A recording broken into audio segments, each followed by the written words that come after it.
ओम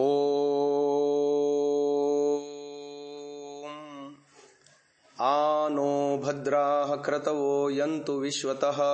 संसार के सभी दिशाओं से हमें नेक और शुभ विचार सतत प्राप्त हों। मेरे साथ आप भी कहिए, मानवता अपनी देवी है, ज्ञान हमारा भैया है, मेहनत अपनी बहना है, धरती माँ की गोदी में सत्य जीवन साथी संग हर हित जीते रहना है। महानुभाव, हमने वैदिक संध्या के मंत्रों के अर्थों की संदर्भ में प्राणायाम मंत्र तक विवेचन हो चुका है। क्रम प्राप्त आगे अघमर्षण सूक्त है। आइए अघमर्षण सूक्त को एक बार दोहरा लेते हैं, तीनों मंत्रों को उच्चारण करके। ओम ऋतं च सत्यं चाभिधा तपसोऽध्यजायत ततो रात्र्यजायत ततः समुद्रो अर्णवः समुद्रादर्णवादधि संवत्सरो अजायत अहोरात्राणि विदधद्विश्वस्य मिषतो वशी सूर्या चन्द्रमसौ धाता यथा पूर्वम् अकल्पयत् दिवं च पृथिवीं चान्तरिक्षमथो स्वः। इन तीन मंत्रों के समुच्चय को महर्षि दयानंद जी ने शीर्षक दिया है अघमर्षण। अघ कहते हैं पाप को, मर्षण कहते हैं हटाने को या समाप्त करने को। परंतु जब महर्षि दयानंद जी ने इन मंत्रों की व्याख्या पंचमहायज्ञ विधि में या संस्कार विधि आदि में करने लगे हैं तो कहीं कोई अघ की चर्चा नहीं है, न मर्षण की विधि बताई गई है। इन तीनों मंत्रों के अर्थों पर यदि हम विचार करते हैं तो सिवाय सृष्टि रचना के और कुछ भी उसमें हमको मिलता नहीं। तो फिर इसका ऋषि ने शीर्षक क्यों दिया होगा अघमर्षण, ये एक प्रश्न है। तो इस प्रश्न को समझने से पहले एक बार ऋषिकृत अर्थों को भी देख लेते हैं। ऋषिकृत अर्थ है ऋतम। ऋतम माने ईश्वर का ज्ञान, जिस ज्ञान से वो ये सारी सृष्टि को रचता है उसको ऋतम कहा गया। और अभिधात तपसः माने अपने उस ज्ञान में, जो ऋतम शब्द से कहा गया, उस ज्ञान में अनंत सामर्थ्य से अजायत उत्पन्न किया। किसको? सत्यम, कार्य जगत को, ये सृष्टि को ईश्वर ने अपने ज्ञान में अनंत सामर्थ्य से उत्पन्न किया। फिर आगे आया ततो रात्रि अजायत, रात्रि अजायत ततो रात्रि अजायत। ततः का संबंध अभिधात तपसः से है। उसी ज्ञान में अनंत सामर्थ्य से परमपिता परमात्मा ने प्रलय को किया। अजायत मतलब अभी तो नहीं किया, अभी तो सृष्टि सर्ग काल है, तो पिछला जो सर्ग था उसके बाद प्रलय किया, ऐसा लगा सकते हैं, है ना।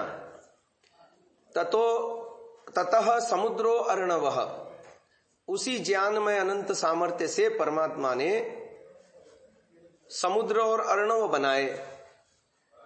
समुद्र की व्याख्या करी ऋषि ने पृथ्वीस्थ जलाशय, और अर्णव की व्याख्या करी आकाशस्थ जलाशय, है ना। तो ये पहला मंत्र यहां खत्म हो गया। इसमें सृष्टि रचना का ही वर्णन दिया व्याख्या में ऋषि दयानंद ने। अगला मंत्र देखते हैं, क्या उसमें अघ की कोई चर्चा है या मर्षण की कोई विधि है, उसको देखते हैं। महर्षि लिखते हैं, समुद्राद अर्णवाद अधि, पृथ्वीस्थ जलाशय और आकाशस्थ जलाशय, इसके उत्पन्न करने के अधि माने पश्चात। संवत्सरो अजायत, वहां ऋषि अर्थ करते हैं क्षण, मुहूर्त, प्रहर आदि काल की रचना की। यह अर्थ ऋषि का है, पर तात्पर्य उसका यही है कि संवत्सर हम साल को कहते हैं, वर्ष को कहते हैं। और वर्ष कैसे होता है? जब पृथ्वी सूरज के चारों ओर एक चक्र पूरा करती है 365 दिन में, तो संवत्सर होता है, वर्ष होता है। तात्पर्य उसका ये हुआ। फिर उसी मंत्र में आगे है, संवत्सरों आ जाए तो अहोरात्राणि विदधत, ईश्वर ने विदधत रचे हैं। क्या? अहोरात्राणि, दिन और रात रचे हैं। तो दिन और रात कैसे होते हैं? साइंस हमको पढ़ाता है, साइंस के द्वारा हमने जाना कि पृथ्वी जब अपनी कीली, पृथ्वी केवल सूरज के चारों ओर ही घूमती हो ऐसा नहीं है, अपनी कीली पर भी घूमती है गोल गोल, लट्टू जैसी। तो जब वो लट्टू जैसी अपनी कीली पर 24 घंटे में घूम लेती है तो एक दिन और एक रात होती है ना। अहोरात्राणि विश्वस्य मिशतो वशी, सारे संसार को अपने कंट्रोल में, वशी माने कंट्रोल में, वश में करने वाले ईश्वर ने। दूसरा मंत्र भी समाप्त हो गया। यहां तक भी कोई अघ की चर्चा मंत्रों में नहीं आई, न मर्शन की विधि बताई। अब तीसरा मंत्र उठा लेते हैं। सूर्या चंद्रमसौ धाता, सूर्य और चंद्रमा को धारण करने वाले ईश्वर ने यथापूर्वम अकल्पयत, ये सृष्टि ऐसे ही रची है जैसे पिछले कल्प में रची थी। यथापूर्वम, जैसे पिछली कल्प में सृष्टि रची थी ऐसे ही अब भी सृष्टि रची है। फिर आगे बताया, दिवम च पृथ्वीम च अंतरिक्षम अथो स्वः, दिवलोक, पृथ्वीलोक, अंतरिक्ष लोक और सब ओर से उसने जो है ना ईश्वर व्याप्त है, और सुख को भी उसने धारण किया हुआ है। ये तीनों मंत्रों का अर्थ, ऋषिकृत अर्थ मैंने आपको बता दिया, जो पंचमहायज्ञ विधि में वैदिक संध्या की व्याख्या लिखते हुए ऋषिवर करते हैं।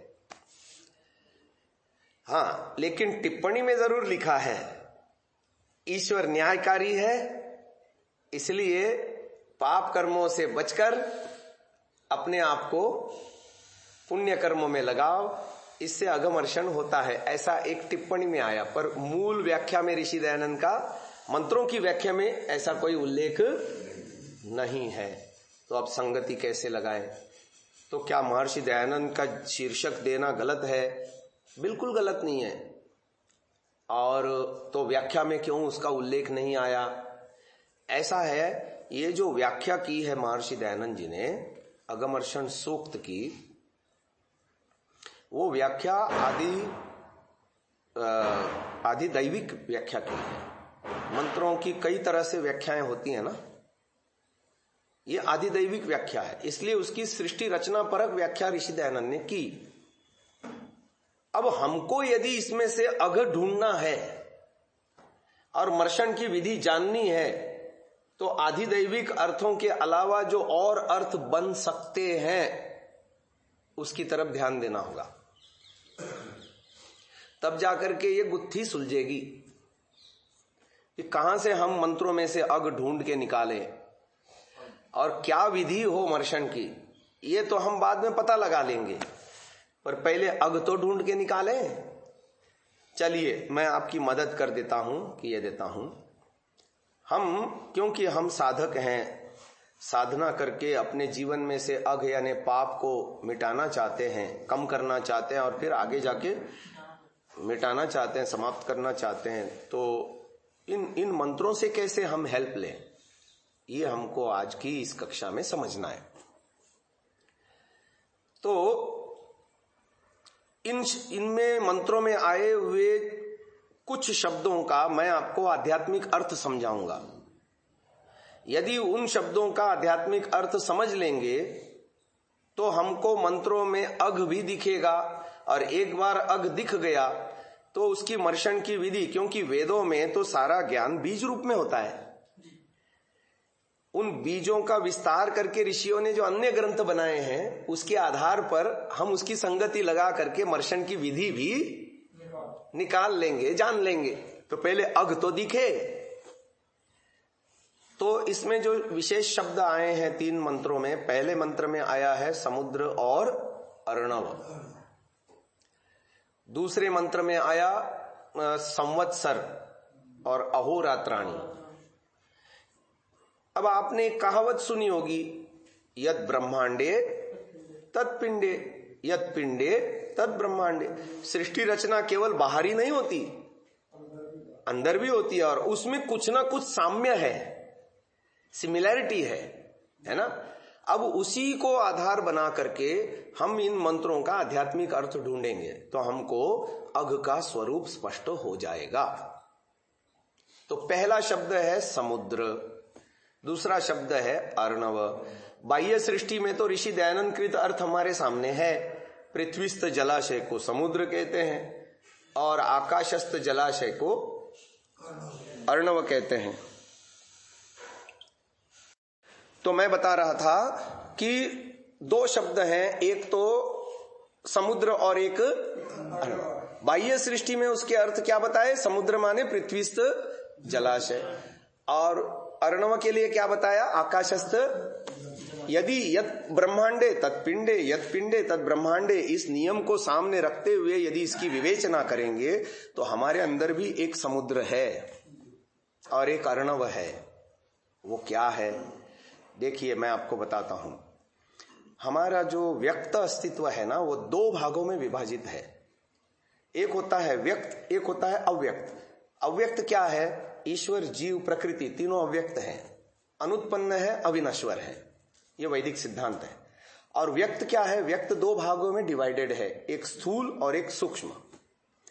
सूक्ष्म अस्तित्व आदि सृष्टि में बना करके परमात्मा हर एक जीवात्मा को देता है अपना अपना, और वो हर जन्म में कैरी फॉरवर्ड होता रहता है, वो नष्ट नहीं होता। वो दो अवस्थाओं में नष्ट होगा, या तो व्यक्ति का बीच सर्ग काल में यानी सृष्टि काल में बीच में वो योग साधना करके अपने संस्कारों का क्षय करके जन्म मरण के चक्र से छूट करके मोक्ष में चला जाए, तो ये सूक्ष्म शरीर नष्ट होगा। नहीं तो 4 अरब 32 करोड़ वर्ष सृष्टि पूरी होने के बाद जब सारी सृष्टि का प्रलय होगा तो ये सूक्ष्म शरीर का भी प्रलय हो जाएगा। तब तक जीवात्मा का ये साथ बना रहता है। तो सूक्ष्म अस्तित्व अलग चीज है, स्थूल अस्तित्व अलग चीज है। जब हम कहते हैं पृथ्वीस्थ जलाशय, तो इसका मतलब है पृथ्वीस्थ जलाशय द्रव रूप में है, समुद्र को जब हम कहते हैं। और जब हम कहते हैं आकाशस्थ जलाशय, तो वो द्रव रूप में नहीं है, वाष्प रूप में है ना। अब आप देखो तो दोनों जल अलग अलग हो गए कि नहीं? ऐसे ही हमारे संस्कार भी जो है ना, वो स्थूल शरीर पर भी पड़ते हैं। अब ये जानकारी आपके लिए नहीं होगी, पर आधुनिक चिकित्सा विज्ञान इस बात को मानता है। क्या मानता है? आधुनिक चिकित्सा विज्ञान कहता है कि किसी भी बात को 21 बार आप दोहराएं तो वो आपके मस्तिष्क के न्यूरॉन से होकर के पूरे शरीर में जो 100 ट्रिलियन कोशिकाएं हैं, उन कोशिकाओं के अंदर जो एक जीन श्रृंखला है, जीन श्रृंखला, जेनेटिक कोड जिसे कहते हैं, उस पे जाकर के वो विचार टंकित होता है। जैसे किसी बच्चे को पहली बार नींबू चटा दो तो उसकी वो पहली अनुभूति होगी। अब वो न्यूरॉन्स के माध्यम से उसके शरीर में जाकर के वो टंकित हो जाएगी, और 21 बार इसकी यदि उसकी आवृत्ति होती है रुक रुक के चाहे लगातार, तो वो अनुभूति उसके जीवन का स्थायी हिस्सा बन जाती है और वो स्मृति रूप में आगे काम करेगी। ठीक है, तो ये स्थूल शरीर पर पड़े हुए इस जन्म से संबंधित संस्कार हो गए, संस्कार आशय हो गया, जिसका नाम हो गया समुद्र। 100 ट्रिलियन कोशिकाएं हैं मानव अस्तित्व में, है ना। अब उसमें एक एक कोशिका में भी कितनी लंबी चौड़ी जीन की श्रृंखला होती है। अब देखो आधुनिक विज्ञान और हमारा प्राचीन वेद क्या कहता है? वेद क्या कहता है? तंतुम तन्वम रजसः भानुम अनुइहि ज्योतिष्मतः पथ रक्ष धिया कृतान अनुल्बणम वयत जोगुवाम अपो मनुर्भव जनया दैव्यम जनम। प्रसिद्ध श्लोक है, श्लोक नहीं सॉरी मंत्र है, और इस मंत्र की कई व्याख्याकार व्याख्या भी करते रहते हैं। ये तंतुम तन्वम क्या है? कहते हैं संसार का ताना बाना, ये वही ताना बाना है। जीन की रचना देखो, आप कभी टीवी में देखे होंगे या किसी फिल्म आदि में देखे होंगे या आयुर्वेद के किसी वीडियो आदि में देखेंगे तो जीन कैसा दिखता है? 2 रिबनों को आपस में गुंथा दो, ऐसे ही दिखता है ना। यही है, एक ताना एक बाना। तंतुम तन्वम रजसः भानुम अनुइहि, संसार का ताना बाना, रजसः संसार, संसार का ताना बाना बुनते हुए वो कहता है भानुम अनुइहि, सूर्य का अनुसरण करो। सूर्य कौन? प्रकाश। प्रकाश कौन? ज्ञान। ज्ञान क्या? ईश्वर। ईश्वरीय ज्ञान का अनुसरण करो। अनुल्बणम वयत जोगुआमपो, पाप रहित कर्मों को अपने जीवन में अपनाओ। आगे कहता है तंतुम तन्वम रजस भानुम अनुइहि ज्योतिष्मतः पथ रक्ष धिया कृतान, ज्ञान और कर्म। धी माने ज्ञान और कृतान माने कर्म। ज्योतिष्मतः पथ मतलब उजले पथ को अपने जीवन में सुरक्षित कर लो। अंधियारे पथ में मत जाओ, उजले पथ को अपने जीवन में सुरक्षित कर लो बुद्धि और कर्म के द्वारा।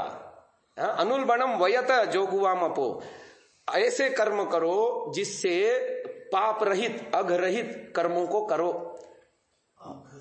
हाँ, मनुर्भव, मनुष्य बनो, विचार करके कर्म करो। जनया दैव्यम जनम, अपनी प्रजाति को यानी संस्कार रूपी संतति को दिव्य बनाओ। ये तात्पर्य है उस मंत्र का। क्लियर हो गया मंत्र का अर्थ। अभी चलो समुद्र और अर्णव में भेद क्या है इसको समझाते हैं। चित्त के अंदर बीज रूप में संस्कार लेके आता है जीवात्मा। बीज कैसा होता है? उसमें वृक्ष अभिव्यक्त नहीं होता, बीज में अव्यक्त होता है। आम की गुठली में आम का पेड़ दिखता है क्या? अभी मुझे ये कह रहे थे, हाँ महाशय जी कह रहे थे, ये एक सरसों के बीज ने एक बीज अंकुरित हुआ और इतने सारे बीज बन गए, पर उस सरसों में वो पौधा दिख रहा है क्या? नहीं दिखता, पर वही टूटता है और अंदर से पौधा निकल रहा है ना। तो ऐसे ही हमारा चित्त जो है वो अर्णव है, जो जन्म जन्मांतर के 1 अरब 97 करोड़ वर्षों से जो भी संग्रहित है वो बीज रूप में लेके आया है। और जब वर्तमान जीवन में वर्तमान शरीर को पा करके जैसे जैसे आलंबन उसके सामने आएंगे और उस आलंबनों को वो रिएक्ट करेगा, तो वो बीज जो है ना अंकुरित, पुष्पित, पल्लवित, फलित होते जाएंगे। अब दोनों में फर्क कैसे करोगे? जब मनुष्य मरता है आत्मा के साथ अगले जन्म में कैरी फॉरवर्ड होता है, तो वो बीज लेके जाता है। जैसे अभी किसानी में भी देखो, किसान क्या करता है? फसल बोता है तो कुछ बीज संरक्षित रखता है कि नहीं रखता है? हाँ, तो उसको ऐसा ही समझो कि वो चित्त में चले जाते हैं, इस जन्म से रिलेटेड और पहले के भी हैं और इस जन्म से रिलेटेड वो सारे संस्कार जमा होते रहते हैं चित्त में। वो आत्मा के साथ ही जाते हैं। हाँ बिल्कुल, चित्त जाएगा तो उसके साथ संस्कार भी तो जाएंगे। नहीं तो एक बच्चा रोता है तो भी मीठा संगीत में क्यों रोता है? क्योंकि पिछले जन्म में उसने संगीत का अभ्यास कर रखा है। हाँ, तो वो उद्बुद्ध होते हैं इस जन्म में। अच्छा चलो, तो एक मिनट विषय पूरा हो जाए फिर मैं शंका समाधान के लिए समय दूंगा, नहीं तो शंका समाधान में उलझ जाएगा, विषय रह जाएगा। तो समुद्र और अर्णव समझ में आ गया।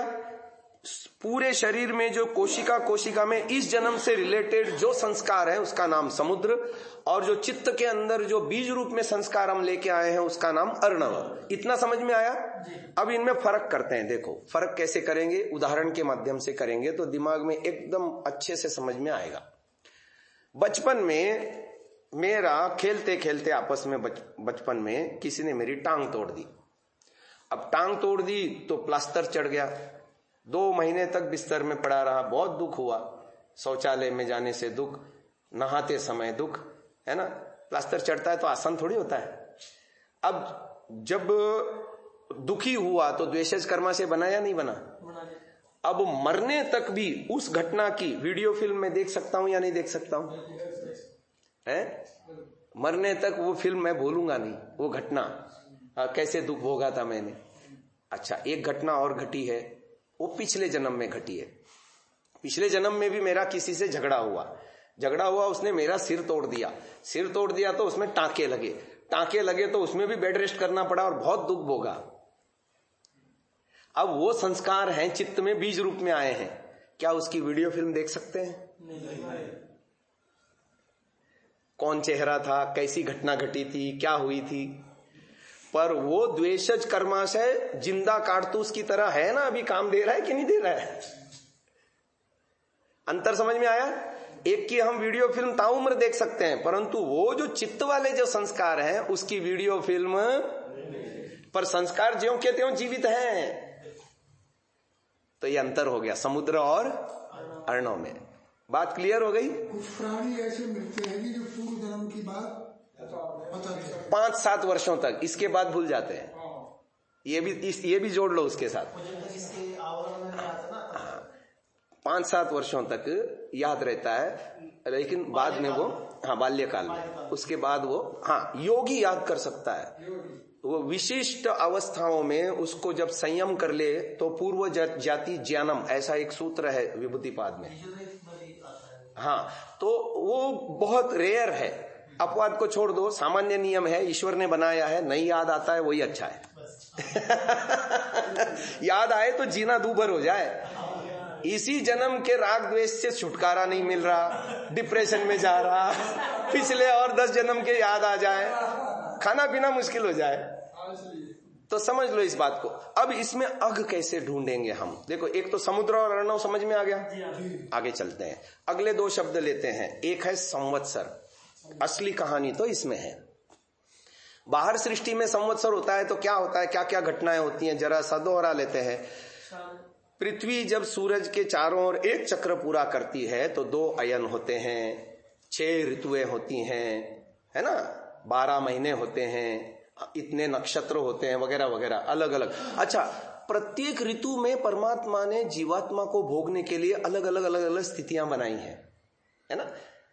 अमुक अमुक मौसम में अमुक अमुक अनाज उगेगा, अमुक अमुक मौसम में अमुक अमुक फल उगेंगे। कुछ फल सदाबहार भी होते हैं, केले जैसे, परंतु आम देखो, हाँ, आम गर्मियों के बाद अभी आना शुरू हो जाएगा, आम में बोहर लगना शुरू हो जाएगा, गर्मियों में खूब आम खाने को मिलेंगे, है ना।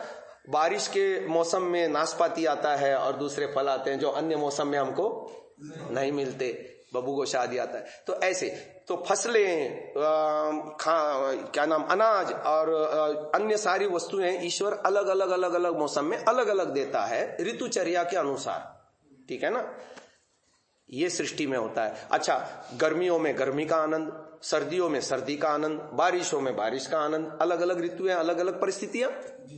ये बाह्य संवत्सर की बात हो गई। अब इस संवत्सर का पिंड में क्या असर है, इसको भी तो देख लो। परमपिता परमात्मा ने हमारा चित्त त्रिगुणात्मक रचा है।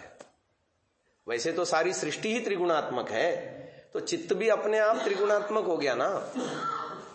महर्षि पतंजलि ने 2 सूत्र बनाए, अथ योगानुशासनम, और उसके बाद वाला तुरंत सूत्र है योगश्चित्त वृत्ति।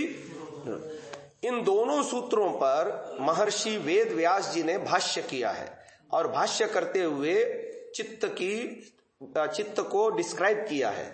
जिस चित्त को तुम्हें निरुद्ध करना है या रोकना है या योग सिद्ध करना है, वो चित्त है कैसा, उसका लक्षण बताया है वहां।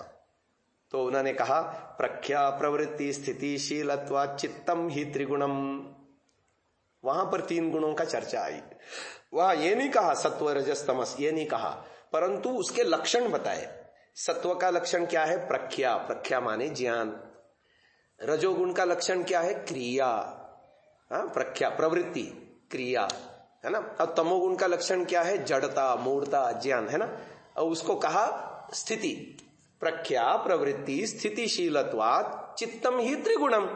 तो ये जो चित्त जिसको हमें रोकना है, निरुद्ध करना है, योगाभ्यास में मन लगाना है, उस चित्त का लक्षण बताते हैं।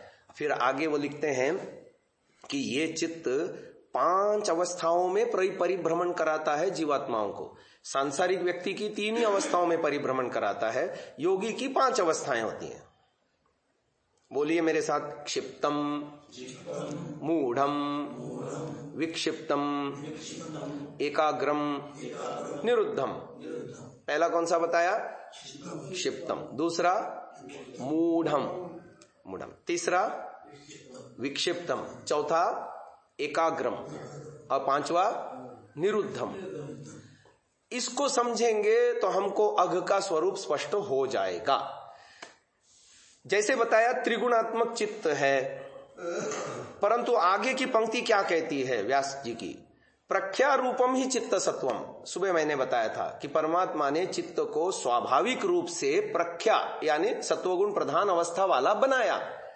रजस्तमोभ्याम संश्लिष्टम, जब उसमें रजोगुण और तमोगुण उभरे रहते हैं, अर्थात सत्वगुण पूरी तरह से दबा रहता है, उस अवस्था को क्षिप्त कहते हैं। क्षिप्त अवस्था में गुणों की स्थिति क्या होती है? दो गुण तो उभरे रहते हैं, कौन से? रजोगुण और तमोगुण। कौन सा इनएक्टिव रहता है? सत्वगुण। सत्वगुण पूरी तरह से दबा है। अब आप देखो, यदि ये ऋषियों की विद्या इतनी बढ़िया है, सूक्ष्म होते हुए भी इतनी सुस्पष्ट है कि हम उसको देख सकते हैं, है ना?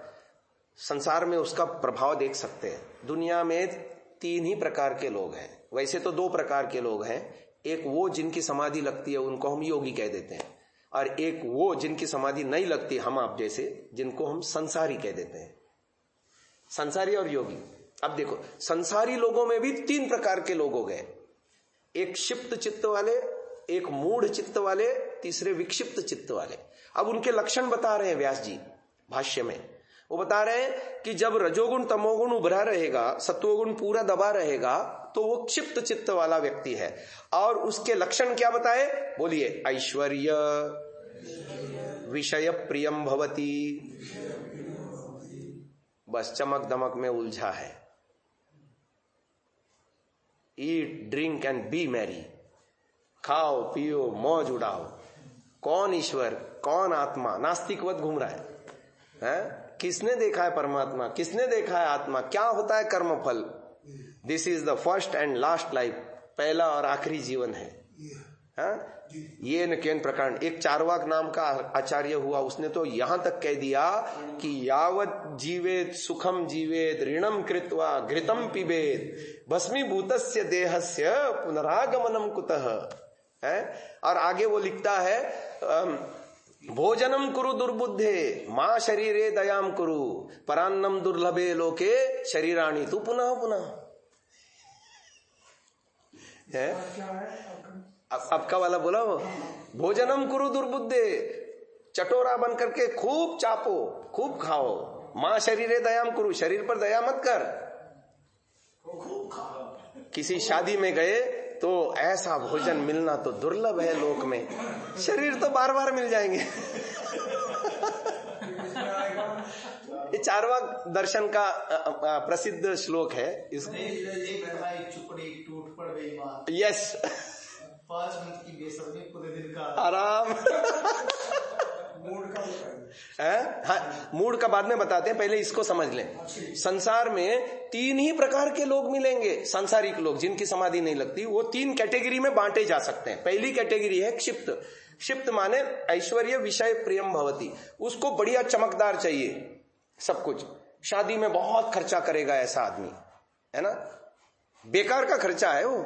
अच्छा, हमने एक कविता सुनी, बहुत अच्छी कविता है, जो इस क्षिप्त चित्त वाले को सूट करती है। कवि लिखता है, सलवटहीन कपड़े चमचमाते जूते आजकल जगह जगह आदमियों को है पहनते। सलवटहीन कपड़े चमचमाते जूते आजकल जगह जगह आदमियों को है पहनते। आदमी की मजबूरी का उठाते पूरा फायदा। कौन? कपड़े और जूते। आदमी दिमागी सलवटें अपनी घर मिटा दे, कोई कपड़ा कोई जूता न पहन सके उसे। है? हाँ, तो ये क्षिप्त लोग इसी में चमक दमक में उलझे रहते हैं। कितने तो आभूषण पहनेंगे, कितना तो फैशन करेंगे, कितना तो ये जो है ना, उनको बढ़िया खाने को चाहिए, बढ़िया पहनने को चाहिए, बढ़िया गाड़ियों में घूमने को चाहिए। चमक दमक में उलझी है सारी दुनिया। एक वर्ग ऐसा है जो नास्तिकवत घूम रहा है, ईश्वर को नहीं मानता, आत्मा को नहीं मानता, परमात्मा को नहीं मानता, कर्मफल को नहीं मानता, पुनर्जन्म को नहीं मानता, है ना? ये क्षिप्त कोटि के लोग गए। अच्छा, रावण बुद्धिमान था, शास्त्र आदि पढ़ा हुआ था, तब भी क्षिप्त था, रजोगुण तमोगुण प्रधान था। और उसके कारण से देखो वो क्या कहता है, रामायण में आते हैं ना, एक श्लोक आता है, उसमें वो सीता को यही तो कह रहा है। वो जंगल की खाक छान रहा है, वलकल पहने घूम रहा है, उसके पास क्या है, उसके पीछे क्यों लगी हुई है। वहां पर 3 शब्द आए, पिबस्व, रमस्व, भुंक्ष्व। भुंक्ष्व माने खाओ, पिबस्व माने पियो, रमस्व माने मौज उड़ाओ। खाओ पियो मौज उड़ाओ। ये जिंदगी जीने वाला एक वर्ग है संसार में। जो ये सारे जितने भी कम्युनिस्ट हैं सब इसी कोटि के हैं, ठीक है? प्राणियों को मार मार के खा रहे हैं, दया नहीं है ना, क्योंकि आत्मा परमात्मा में है ही नहीं, कहीं से कहीं तक है। ठीक है ना, ये क्षिप्त हो गए। अच्छा चलो, अब मूढ़, क्षिप्त के बाद मूढ़, क्षिप्त से भी घटिया स्थिति, उसमें वो कहते हैं तमसा अनुविद्धम। तमसा अनुविद्धम मतलब तमोगुण उभर गया और रजोगुण और सत्वगुण दोनों दब गए, उस अवस्था का नाम है मूढ़। और इसमें क्या लक्षण होते हैं? 4 लक्षण बताए, बोलिए मेरे साथ। धर्म, ज्ञान, वैराग्य, नहीं सॉरी, अधर्म, अज्ञान, अवैराग्य, अनैश्वर्य, ये 4 लक्षण प्रकट होते हैं। अधर्म, अज्ञान, अवैराग्य, अनैश्वर्य। तदेव तमसानुविद्धम अधर्म अज्ञान अवैराग्य अनैश्वर्योपगम भवति, ये व्यास भाष्य की पंक्ति मैंने सुना दी आपको। अच्छा देखो, आदमी की बुद्धि जब तमोगुण से भर जाती है तो रजोगुण सत्वगुण इनएक्टिव हो जाते हैं। ऐसी अवस्था में वो उल्टे काम करता है, जो नहीं करने चाहिए वो करने लग जाता है। तो ऐसे आदमी का ज्ञान बढ़ेगा या अज्ञान बढ़ेगा? अज्ञान बढ़ेगा। अच्छा, जब अधर्म करेगा, अज्ञान बढ़ेगा, ऐसे आदमी का ऐश्वर्य बढ़ेगा या घटेगा? शराबी आदमी की बुद्धि बढ़ेगी या घटेगी? जुआरी आदमी की बुद्धि बढ़ेगी या घटेगी? व्यभिचारी की बुद्धि बढ़ेगी या घटेगी? आतंकवादी की बुद्धि बढ़ेगी या घटेगी? उसका ऐश्वर्य बढ़ेगा या घटेगा? हर तरह से विनाश की ओर चल देगा वो। तो ये है अधर्म, अज्ञान, अवैराग्य। वैराग्य किसे कहते हैं? बोलो, सत्य का ग्रहण, असत्य का परित्याग। वो नहीं ग्रहण करना चाहता। दुर्योधन का एक प्रसिद्ध वाक्य है महाभारत में, वो कहता है जानामि धर्मम न च मे प्रवृत्ति ही जानाम्य धर्मम न च मे निवृत्ति ही। वो कहता है मैं धर्म के स्वरूप को जानता हूं पर मेरी प्रवृत्ति नहीं है, और मैं अधर्म को भी जानता हूं लेकिन मैं छोड़ नहीं पा रहा हूं। जैसे बीड़ी पीने वाला, मैंने एक बार बीड़ी पीने वाले को कहा भाई ये छोड़ दे, तेरे लिए अच्छा नहीं है। तो कैसे छोड़ू? नहीं छूटती। मैंने कहा तूने पकड़ रखी है ना, बस दोनों उंगली ढीली कर दे, देख टिकती है क्या, चली जाती है। कितना आसान है, पकड़ रखी है ना तूने।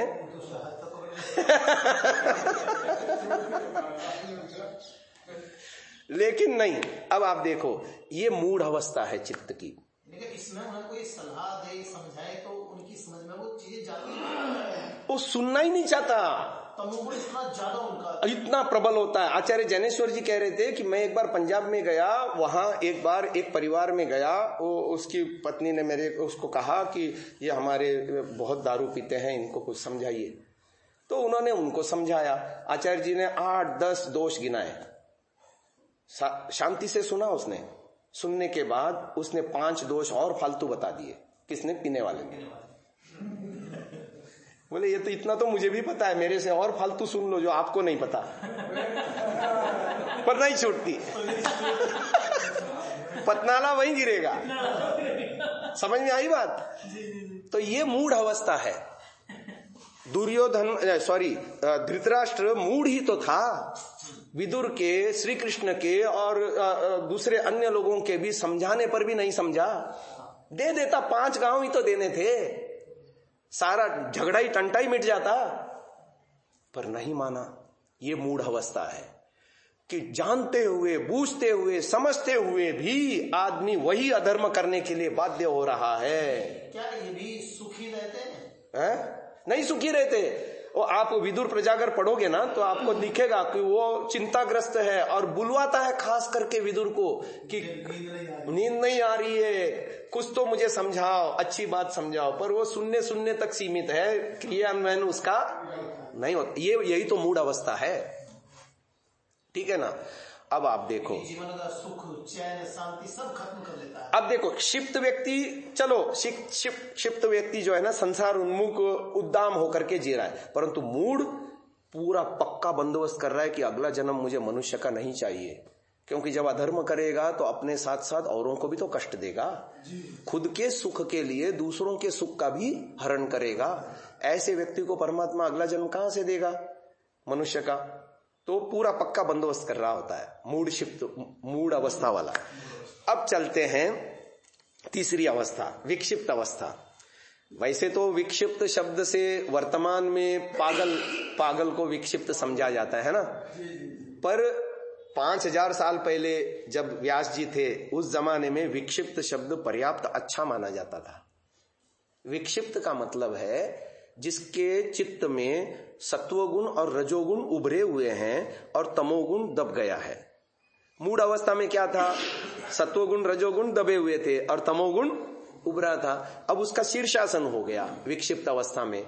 विक्षिप्त अवस्था में जब शीर्षासन हो गया गुणों का, तो लक्षणों का भी शीर्षासन होता है। बस अ हटाते जाओ।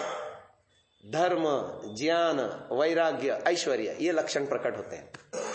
अब देखो, ये तीसरी कैटेगरी के लोग संसार में जो थोड़े से आस्तिक हैं, जो ईश्वर की सत्ता में विश्वास करते हैं, कर्म फल में विश्वास करते हैं, धर्म भीरू हैं। फिर चाहे जैसे भी हो, उसको जैसे भी धर्म मिला है, ईसाई है तो चर्च में जाएगा, है मुस्लिम है तो नमाज पढ़ेगा, कुरान बांचेगा, हिंदू है तो घंटे घड़ियाल बजाएगा, आर्य समाजी है तो मंदिर में जाकर के हवन करेगा, संध्या करेगा, सिख है तो गुरुद्वारे में जाएगा। जैसा भी उसको जिस भी रूप में परिवार से, संबंधियों से जो भी धर्म समझ में आया है उसको वो फॉलो करेगा। ठीक है, धर्म, ज्ञान, वैराग्य, ऐश्वर्य, ये लक्षण उसके जीवन में प्रकट होते हैं। परंतु ऋषि ने सावधान किया, तत्र विक्षेपोपसर्जनी भूतः समाधिर न योग पक्षे वर्तते। अभी ये विक्षिप्त व्यक्ति धर्म, ज्ञान, वैराग्य और ऐश्वर्य का आलंबन लेते हुए भी अभी उसका योग नहीं है, योग नहीं मानना चाहिए। ये व्यास जी की पंक्ति है वहां पर। ये सब कुछ होने पे वो अभी योगी नहीं है, अभी योग में उसका प्रवेश नहीं है। क्यों? क्योंकि विक्षेप उपसर्जनी भूता, योग के विघ्नों में विक्षेप गिनाए, है ना। व्याधिस्त्यान, संशय, प्रमाद, आलस्य, अविरति, भ्रांति दर्शन, अलब्ध भूमिकत्व, अनवस्थितत्वानि चित्त विक्षेपाः ते अंतरायाः। अंतराय माने विघ्न, विक्षेप माने ये सारे जिनके नाम गिनाए मैंने। ये तत्र विक्षेपोपसर्जनी भूतः समाधिर न योग पक्षे वर्तते। फिर समाधि कहां से शुरू होती है? एकाग्र से। जो चौथी बात बताई मैंने, चित्त की चौथी अवस्था है एकाग्र। तो एकाग्र में क्या होता है? एकाग्र में होता है सत्वगुण प्रधान अवस्था, रजोगुण और तमोगुण दोनों दबे रहते हैं। हाँ, एकाग्र में चित्त में सत्वगुण उभर जाता है, रजोगुण और तमोगुण दोनों इनएक्टिव हो जाते हैं।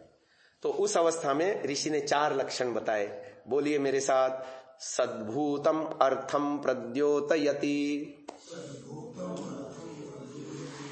क्षिणोति क्लेशान, कर्म बंधनानि श्लथयति, निरोधम अभिमुखम करोति।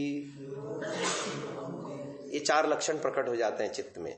जैसे ही आप विक्षिप्त अवस्था को छोड़ करके एकाग्र अवस्था में प्रवेश करोगे, आपका चित्त प्रवेश करेगा, तो वो जो रजोगुण बीच बीच में उभर रहा था ना, एक्टिव था विक्षिप्त अवस्था में, वो भी दब जाएगा और केवल सत्वगुण के आलंबन में उसके चित्त में 4 लक्षण प्रकट होंगे। पहला लक्षण, उसका चित्त वस्तु के यथार्थ स्वरूप को जनाने वाला होता है। जिस भी वस्तु पर वो विचार करेगा, चिंतन करेगा, उसको उस चीज के गहराई में जाकर के वो सत्य तत्व को जान लेगा। सद्भूतम अर्थम प्रद्योतयति। फिर अगला, उसके क्लेश क्षीण होते चले जाएंगे, क्योंकि विवेक का स्तर बढ़ेगा, ज्ञान का स्तर बढ़ेगा, नित्य अनित्य का विवेक उसको हो जाएगा। क्या दुखमय है, क्या सुखमय है, क्या आत्म स्वरूप है, क्या अनात्म स्वरूप है, इसका बोध होता चला जाएगा एकाग्र अवस्था में। क्योंकि सद्भूतम अर्थम प्रद्योतयति पहला ही लक्षण है, उससे उसको विवेक हो जाएगा। विवेक हो जाएगा तो गलत बातों को छोड़ता जाएगा, वैराग्य हो जाएगा। वैराग्य हो जाएगा तो अगली स्टेप आ जाएगी उसकी कि क्षीणोति क्लेशान। ये अविद्या, अस्मिता, राग, द्वेष आदि क्लेश क्षीण होते चले जाएंगे, कमजोर होते चले जाएंगे। ये उसके जीवन में घटेगा। फिर तीसरा, जैसे ही अविद्या दूर होगी, राग द्वेष दूर होंगे, तो फिर कर्म बंधनानि श्लथयति, तीसरा लक्षण प्रकट हो जाएगा। कर्म कब बांधते हैं? सुबह बताया था, जब हम स्वस्वामी संबंध बनाते हैं तो बंधन में होता है। मन जो है ना, हमको बंधन में कब ले जाता है? जब हम स्वस्वामी संबंध बनाते हैं, मैं और मेरेपन का चिपकाव। जब हम छोड़ते जाते हैं, इदं न मम, इदं न मम, इदं न मम, ठीक है ना। देखो, इदं न मम का एक व्यवहारिक उदाहरण बताता हूं। कैशियर बैंक में बैठा है, एक दिन में करोड़ों रुपए दे रहा है, करोड़ों ले भी रहा है ना, उसके अकाउंट में तो नहीं जा रहे ना आए पैसों का कोई सुख है न हाथ से गिन गिन करके दिए पैसों का कोई सुख है। अब उसके अकाउंट में यदि 5,000 रुपए आते हैं तो, और उसके अकाउंट से 5,000 जा रहे हैं तो स्वस्वामी संबंध इसको कहते हैं। समझ में आई बात? एक और उदाहरण समझाता हूं स्वस्वामी संबंध का।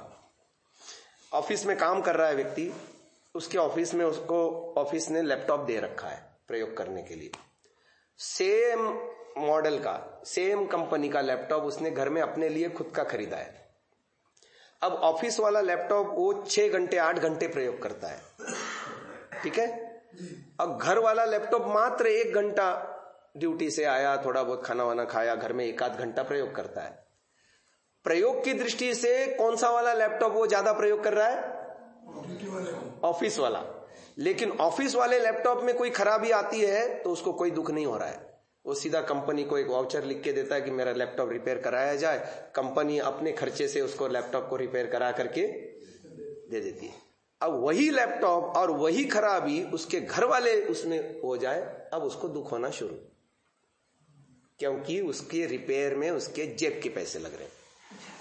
और उस लैपटॉप में जो घर वाला है स्वस्वामी संबंध, ये मेरा लैपटॉप है। समझ में आई बात? हाँ। तो ये स्वस्वामी संबंध का अंतर हो गया। जब हम स्वस्वामी संबंध तोड़ते जाते हैं तो इस संसार में हमको सुख दुख से बाहर चले जाते हैं हम। ये है कर्म बंधनानि श्लथयति, बांधने वाले कर्म शिथिल हो जाते हैं। बंधन रहित स्थिति को वो एकाग्र समाधि में वो प्राप्त होता चला जाता है, ठीक है ना। और वैसे स्वस्वामी संबंध कितना खतरनाक है देखो। सेठ जी नाश्ता कर रहे हैं, फोन आता है, नाश्ता बड़े आराम से कर रहे हैं, बढ़िया खीर है वहां पर जो है ना नाश्ते में, और बढ़िया केसर वगैरह डाली हुई। और इतने में फोन आ जाता है सेठ जी को, तुम्हारे गोडाउन में जो कपास रखी थी उसमें आग लग गई और 5 करोड़ की कपास खत्म हो गई, जल के खाक हो गई। फोन आया, इधर क्या हुआ? जो आह्लाद ले रहा था ना सब खत्म, और हार्ट अटैक आके मरने की भी संभावना हो जाएगी। होती है या नहीं होती? क्यों? स्वस्वामी संबंध है। और यदि स्वस्वामी संबंध न हो तो अरे मेरा थोड़ी कुछ नुकसान हुआ है, वो कपास जल गई है, दोबारा कमा लूंगा मैं। परमात्मा ने बुद्धि दी है, हाथ दिए है, पुरुषार्थ दिया है मुझे। समझो इस बात को। स्वस्वामी संबंध कितना भयंकर है, कैसे कर्मों में बांधता है और कैसे अस्मिता क्लेश पैदा करता है ना।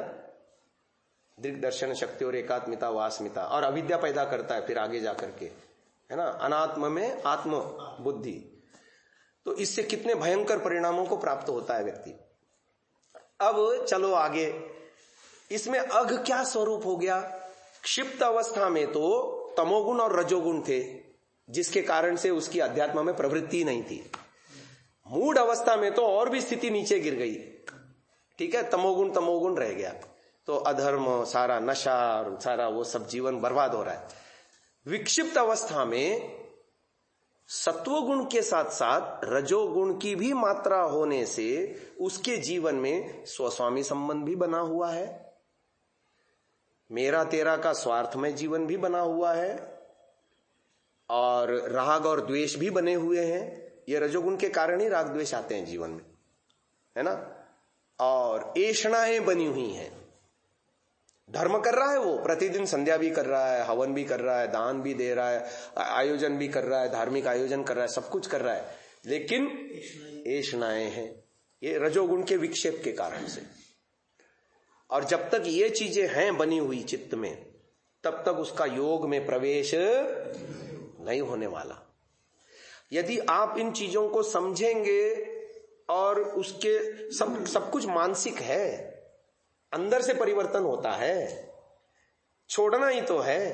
आपकी चीजें आपसे कोई छीन नहीं ले जा रहा है, ना आपकी प्रॉपर्टी, ना आपके खेत, ना आपकी पैसा, कोई कुछ नहीं छीनने वाला है। आपको अंदर से छोड़ते जाना है, ठीक है ना। अब आप देखिए, वो अघ का स्वरूप एकदम स्पष्ट होके सामने आया। जब तक हम रजोगुण और तमोगुण के प्रभाव में रहेंगे, बंधन से बाहर आ नहीं सकते। यही अघ है। अघ का यदि मूल ढूंढोगे तो आपको रजोगुण और तमोगुण दिख जाएगा। सत्वगुण प्रधान अवस्था में ही योग सिद्ध होता है, क्योंकि सत्वगुण प्रधान अवस्था में ही उसको विवेक होता है, ये संसार अनित्य है, यहां के सारे संबंध अनित्य हैं। फिर आपका एकदम सगा भी आपसे बिछुड़ जाए ना, मृत्यु हो जाए, तो भी आपको झटका नहीं लगेगा जैसा झटका सामान्य आदमियों को लगता है। झटका लगने वाली कथा भी सुना देता हूं तो बात स्पष्ट हो जाएगी। देखो, मेरे घर में कोई मरता है तो मुझे बहुत दुख होता है, मैं शोकग्रस्त हो जाता हूं। मेरे पड़ोसी में यदि कोई मरता है तो वैसा दुख नहीं होता जैसे मेरे घर में कोई मरता है। मेरे दूर के परिचित को यदि कुछ हो जाए या ऐसी घटना हो जाए तो दुख और भी कम लगता है। और आए दिन पेपरों में, न्यूज में कितने लोगों के मरने की घटनाएं आती हैं, कोई असर ही नहीं होता। अच्छा, एक घटना और कल्पना करो, जिसने हमको दुख दिया है या जो दुष्ट है, जो हमको पता है ये दुष्ट है, वो यदि मरता है तो खुशी भी होती है। विपरीत घटना हो गई, अच्छा हो गया, मर गया। मरने की घटना, भौतिक घटना तो एक जैसी थी पांचों उदाहरणों में, चाहे मेरे घर में मरे, पड़ोसी में मरे, या दूर का परिचित मरे, या जिसके प्रति हम उदासीन हैं वो मरे, या शत्रु मरे, पांचों में शरीर का प्राणों से आत्मा के साथ वियुक्त हो जाना, यही तो बायोलॉजिकल क्रिया हुई। लेकिन हर घटना में हमारे ऊपर पड़ने वाला प्रभाव अलग अलग था। ये क्या दर्शाता है? स्वस्वामी संबंध को। जहां स्वस्वामी संबंध जितना गहरा था वहां पर लगने वाला झटका भी उतना ही तीव्र था। ठीक है ना? तो जब एकाग्र अवस्था में प्रवेश करेगा ना, उसको वस्तु के यथार्थ स्वरूप को जान लेगा कि भाई सारी ही चीजें अनित्य हैं। यहां कोई स्थायी अमर पट्टा लेके आया नहीं है। मां भी मेरे से बिछुड़ने वाली है, पिता भी बिछुड़ने वाला है, पत्नी भी बिछुड़ने वाली है, या तो मैं बिछुड़ूंगा उनसे या वो मुझसे बिछड़, ये विज्ञान उसका बना रहता है। तो बिछुड़ने पर उसको झटका नहीं लगता, वो यथास्थिति रहता है, सम अवस्था में रहता है। ठीक है ना? तो अब आप देखिए, अब ये अवसर आते हैं हमको, हम आत्मनिरीक्षण करके देख सकते हैं मेरी स्थिति क्या है, मेरी स्थिति क्या है। ठीक है ना? यहां तो पत्नी 2-3 के लिए मायके जाए तो भी आदमी शोक में डूब जाता है, या पता नहीं उससे उल्टा भी होता होगा। दारू पीने वाले तो खुश भी होते होंगे, ऐसा भी होता होगा, भिन्न भिन्न है। तो ये बात आसक्ति की है, स्वस्वामी संबंध की है। इतना समझ में आया? यानी हमने क्या निर्णय निकाला? अघ किसे कहते हैं? रजोगुण और तमोगुण। जब भी हम रजोगुण को उभारेंगे, तमोगुण को जीवन में उभारेंगे, अघ से बच नहीं सकते। अघ से बचने का एक ही उपाय है, अपने चित्त को सत्वगुण प्रधान अवस्था में ले आना या बनाए रखना। तो ये आज का इतना विषय है। आगे अन्य शब्दों पर भी आने वाले सत्र में, यानी कल के सुबह के उसमें हम चर्चा करेंगे, क्योंकि हमारा समय समाप्त हो चुका है। तो इसको हम यहीं विराम देते हैं।